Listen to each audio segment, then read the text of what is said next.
미소가 아름다운 보석 같은 미보치과 공윤수 원장입니다. 입속 모든 것 무엇이든 물어보세요 시작하겠습니다. 매주 화요일 아침 8시 여러분들을 찾아뵙고 있는데요. 한 주간 동안도 같이 해주시고 좋은 질문과 내용들을 만들어 주셔서 참으로 감사합니다. 이번 연말에는 치아에 관련돼 있는 내용뿐만 아니라 우리 몸의 건강에 관련돼 있는 부분들을 여러 가지를 지금 나누고 있습니다. 그래서 건강에 관련돼 있는 지난주 같은 경우에는 당뇨가 어떤 질환인지 가볍게 살펴봤고요. 그리고 당뇨가 우리 치아와의 관계가 어떤 건지 그런 내용으로 이제 살펴봤습니다. 이번 주에는 제가 여러분들과 고혈압에 관련돼 있는 내용 그리고 구강 관리의 연관성에 대해서 알아보도록 그렇게 하겠습니다. 그러면 우리가 보통 이제 많이 이렇게 이야기들을 하고 듣고 언론을 통해서도 많이 아시고 또 혈압이 요즘은 너무 많다 보니까 많은 사람들이 이제 알고 계시는, 그렇지만 고혈압이 뭔지, 또 심혈관계 질환이나 구강과의 관계, 그리고 관리법에 대해서 오늘은 나눠볼 수 있는 그런 시간을 가지도록 하겠습니다. 고혈압, 혈압이 높은 거죠. 혈관이 지속적으로 높은 압력이 가해지는 상태입니다. 여러 가지 이제 이유가 있을 거고요. 그래서 기본적으로 우리가 정상적인 혈압을 120, 80 이렇게 표현하는데요. 수축기, 이완기 이렇게 이제 표현을 합니다. 그래서 수축기 혈압이 120에 80을 기본은 정상으로 두고요. 수축기 혈압이 140 이상일 때, 또 이완기 혈압이 90 이상일 경우에는 고혈압으로 진단을 하고, 고혈압이 있을 경우 심장병이라든지 뇌졸중이라든지 심부전 같은 여러 가지 병으로 이어질 수 있기 때문에 철저하게 관리가 필요한 그러한 질환입니다. 고혈압하고 구강 건강 상관관계 이렇게 표현했는데요. 고혈압 환자 같은 경우에는 특별히 약을 복용하지 않습니까? 그리고 결국은 혈액순환 문제가 있기 때문에 다양한 구강 질환에 노출될 수가 있습니다.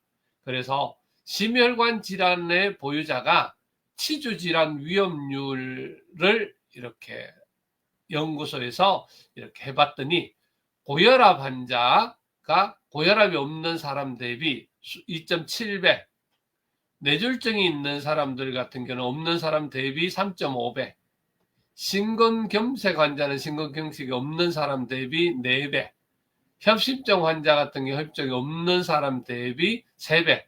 그래서 고혈압이 있게 되면 결국은 평균적으로 치주 질환의 위험이 3배나 증가한다고 이렇게 나와 있습니다.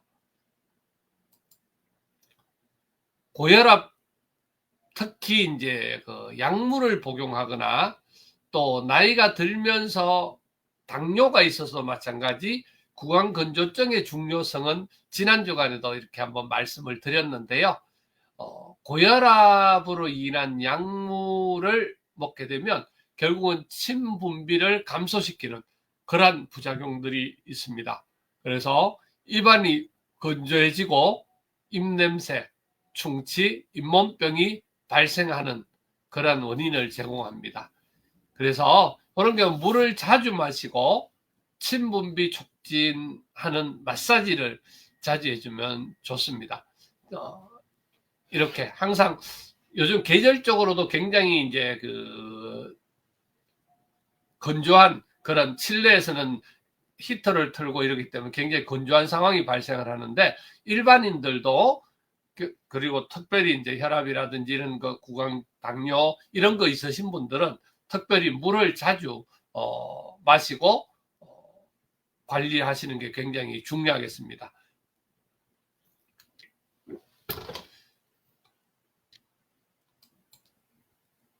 고혈압은 치주염, 잇몸질환, 잇몸염증을 일으키는 그런 그림이 도해인데요. 여러분들 쭉 보셔서 이렇게 아시겠지만 기본적으로 건강한 잇몸과 치연염, 잇몸에 염증이 있을 때 조금 피가 나고 붓고 이런 정도의 증상들이 있는 초기 치주염까지, 그리고 그게 지나가면 이제 중정도 이상의 치주염들이 되어지면서 결국은 뼈가 녹게 되고 염증으로 인한 여러 가지 이제 문제들이 발생하는 그런 시점까지 갈 수가 있습니다. 그래서 혈액순환이 원활하지 않으면은 결국은 잇몸 조직으로부터 산소와 영양을 공급받기 어려워지고, 그러면서 결국은 잇몸이 붓고 출혈이 생기고 심하면 치아가 흔들리고 이렇게 해서 빠질 수밖에 없는 그런 상태가 되는 풍치라고 보통 표현을 하죠. 그런 상태가 진행이 되게 되어 있습니다. 그래서 관리를 하는데 제일 중요한 것은 올바른 양치 습관, 치실을 사용하는 것, 정기적인 검진을 받는 게 굉장히 필요합니다. 잇몸 비대증 이렇게 표현했는데요. 우리가 고혈압 환자에서 흔히 볼 수 있는 그런 쪽이고요. 우리가 잇몸에 염증이 생겨서 붓기도 하지만 우리 고혈압 약제 중에서 뭐 여러 가지 약제가 있는데 그 중에서 칼슘 채널 차단제라는 약을 복용하게 되면 이 잇몸 비대가 나타나게 됩니다. 그래서 잇몸이 두꺼워지고 치아를 이렇게 많이 덮어버리는 그런 상태가 되고요. 그리고 그렇게 되면 결국은 잇몸을 관리하기가 굉장히 힘들어집니다. 치아에서 스케일링이나 잇몸 수술 그런 거를 해야 되는 그런 상황이 됩니다. 그러니까 치과에 오시면 그런 부분들을 체크도 하고, 또 상황상 너무 많이 이제 덮여 있고 염증이 생기고 하면 그쪽 부분 잇몸 성형을 해주거나 잇몸 수술을 해줘서 정상적으로 높이를 맞춰주는 그런 수술을 할 수도 있습니다. 그리고 그쪽에는 잇몸에 치석들이 잘 쌓이게 되는 그런 상황이 발생하기 때문에 치석을 제거해주고 스케일링하는 그 노력이 필요합니다. 고혈압 환자 치아 건강 관리에서 규칙을 보면 규칙적인 구강 관리, 하루에 3번 3분 이상 양치질을 꼭 해주시면 좋겠고요. 치실이나 치간 칫솔들을 사용하면 좋겠습니다. 정기적인 치과 검진을 통해서 치주질환이나 잇몸병을 지속적으로 관리하는 게 굉장히 중요한데요. 치주염에 굉장히 고혈압 환자 약하기 때문에 대부분 1년에 한 번씩 보통 받지만 질환이 있으신 분들은 6개월마다 치과에 검진을 받으시는 게 굉장히 중요하겠습니다. 그리고 충분한 수분 섭취가 필요합니다. 물을 자주 마셔서 구강 건조증을 예방하고, 또 자일리톨 껌을 씹거나 마사지로 침 분비 유도해주면 굉장히 좋겠습니다. 고혈압 약물을 복용 중이라면 반드시 치과의사에게 알리고 진료를 받으시는 게 좋습니다. 혈압약에는 대부분 이제 혈압 있게 되면 피가 끈적끈적하다든지 약한 경우들이기 때문에 혈액순환제 종류, 특별히 이제 아스피린이라든지 그런 약제들을 복용하는 경우들이 많이 있기 때문에 그런 경우에 진료를 못 받는 건 아니지만 거기에 적당하게 맞게끔 진료를 진행해야 되기 때문에 스케일링 받을 때라든지 그다음에 잇몸 치료 받을 때, 특별히 이제 치아 발치, 임플란트 시술 이럴 때는 꼭 확인을 하고 받아야 되고요. 특별히 고혈압이라든지 성인병이 있으신 분들은 귀찮기는 하지만 치과에 오셔서 바로 진료는 받으실 수 있지만 진료 의뢰서를 통해서 진료 받고 계시는, 관리하고 계시는 곳에서 진료 의뢰서를 같이 보내드려서 확인하고 이렇게 하는 게 굉장히 중요하겠습니다. 그래서 진료가 제대로 이루어질 수 있도록 그렇게 해주면 제일 좋겠습니다. 고혈압 환자들 체중하고도 굉장히 그 연관이 많이 있습니다. 그래서 여기 뭐 공식들이 이렇게 나와 있는데요. 통상적으로 우리가 알고 있는 형태로 관리를 하면 좋겠습니다. 보통 표준적인 체형과 비만 체중 여러 가지들이 있기 때문에, 특별히 이제 남성들 같은 경우에는 비만은 아닌데 우리가 배라든지 이런 쪽에 주로 이제 비만, 복부 비만 이런 경우들도 흔히 있는 경우들이 많으니까 특별하게 체중 감량하는 게 굉장히 중요하겠습니다. 그러면 결국은 여러 가지 성인병 종류들은 좋아지는 걸 많이 볼 수 있습니다. 고혈압은 식이요법도 굉장히 중요한데요. 혈압이 있는 분들에게 너무 짜게, 심하게 짜게 먹는다든지 여러 가지 그런 부분들, 그런 거는 이제 결국은 우리 내과에서 또 각 진료받으시는 과에서 그런 음식 지도를 받으시면 좋겠고, 요즘은 특별히 개인이 하는 유튜브도 굉장히 유명하고 좋은 데가 많기는 하지만 사실은 이제 검증이 되지 않는 그런 상태들도 있을 수 있기 때문에 여러분들께서 각 그 대학병원에 들어가시면 식이요법이라든지 각 환자별로 관리하는 요령이라든지 이런 것들이 홈페이지에 상세하게 나옵니다. 영상으로도 나오고 내용으로도 나오고 굉장히 중요한 정보들을 많이 전해주고 있기 때문에 그런 경우 대학병원 홈페이지 같은 데 방문하셔서 그 안에 있는 내용들을 잘 숙지하시고 관리하시면 굉장히 좋겠습니다. 어떤 것이 좋다, 어떤 것이 좋다 해서 무조건 한쪽으로 쫓아다니는 경우 그러다가 굉장히 실수할 수가 있고요. 그런 일들을 할 때 어떤 게 좋다 할 때는 결국은 가능하면 진료를 받으시는 병원에서 충분히 상담을 통해서 진행하시는 게 굉장히 좋겠고요. 또 충분하게 상담을 해 주실 수 있는 병원으로 다니시는 게 굉장히 중요하리라 생각됩니다. 운동이 굉장히 효과적입니다. 혈관이 결국은 약해지거나 혈관이 데미지를 입는 게 혈압에 여러 가지 문제점들이 발생하는 거니까요. 여러분들께서 운동을 통해서 혈관의 탄력을 회복하고 몸속에 있는 찌꺼기를 태우고 정상적인 몸을 관리할 수 있도록 해주는 게 굉장히 중요하겠고요.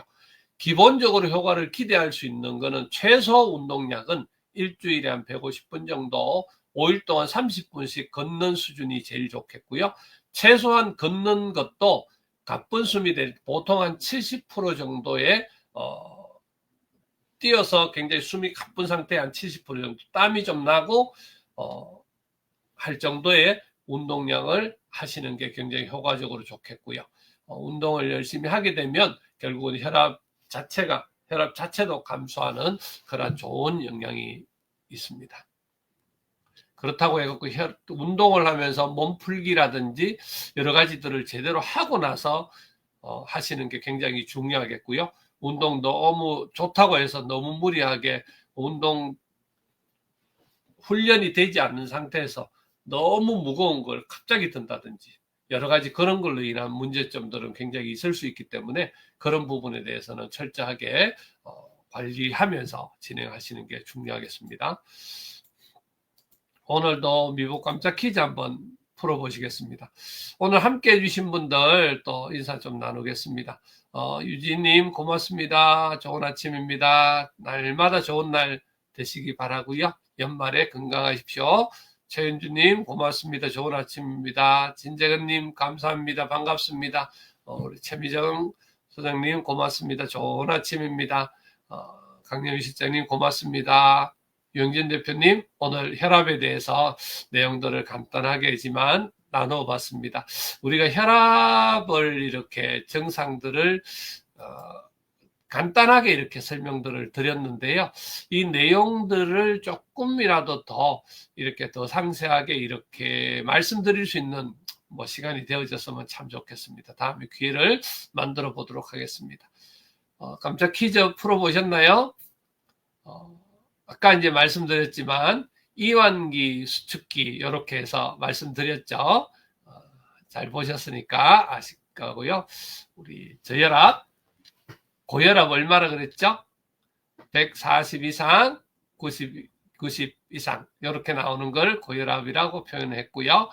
고혈압이 있으면 입안에 침이 많이 고이고 잇몸에 축소되어서 충치가 생겨 이랬는데 침이 아무래도 약물 복용이라든지 여러 가지 이유로 인해서 침들은 적게 나온다 그랬죠. 고혈압 환자는 평소 구강 관리를 잘하고 치과 치료 전에 복용 중인 약물들도 알리고 그리고 병원하고 같이 협력해서 그 일들을 감당해야 됩니다. 고혈압 환자라면은 구강 관리는 특히 잘해주고 운동과 식이 관리를 잘 해줘야 되겠죠. 잘 아시겠죠?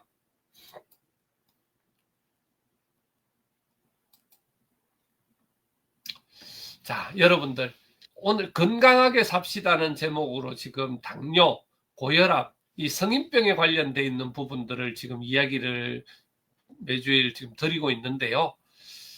우리 몸에는 몸 사용법이 있으면 좋겠습니다. 그러니까 그게 정해지진 않았지만 각자 자기에 맞는 몸 사용법을 만들어서 잘 관리하신다면 건강하게 오랫동안 사실 수 있으실 것 같습니다. 요즘 기계를 사용하면 결국 기계에는 사용 설명서가 분명하게 있겠죠. 그 사용 설명서대로 정상적으로 사용을 해야 기계가 정상 기능을 발휘할 수 있고 또 고장나지 않고 오랫동안 사용할 수 있지 않습니까?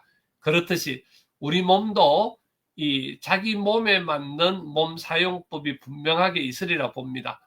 그래서 자기 몸에 맞는 몸 사용법을 잘 만들어서 잘 활용해서 오래 사는 게 중요한 것도 있지만 건강하게 오랫동안 살 수 있도록 최선을 다해서 노력하면 좋겠습니다.